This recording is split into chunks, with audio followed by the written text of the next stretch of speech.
Tengo la sensación que tenemos leyes muy bien preparadas para lo pequeño y mal preparadas para lo grande. Probablemente porque nunca pensamos que pudiera haber grandes, o que las cosas grandes están reservadas para otros y a nosotros nos tocaban las migajas.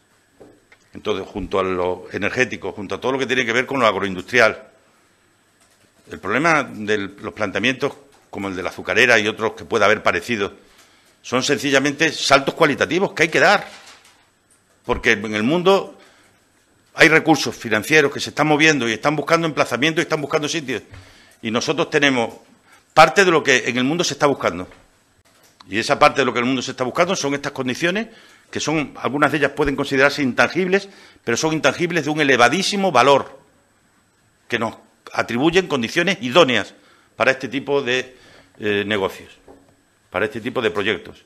Y porque eso, además, va a representar y va a significar también una apuesta muy importante para que la gente no se vaya de aquí. Yo confieso que gran parte de todas estas cosas tienen detrás un mensaje, para mí evidente, que no se vayan más chicos y que vuelvan los que se han ido.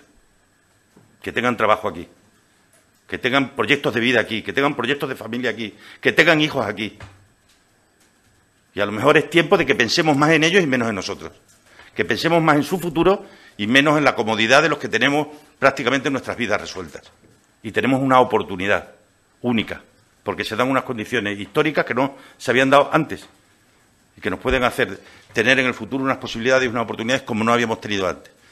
Para eso es esta ley, para crear un marco jurídico que permita que esos proyectos que están por ahí, que existen y que están buscando sitios donde instalarse y que están buscando sitios donde desarrollarse, puedan tener a Extremadura como una de sus principales posibilidades.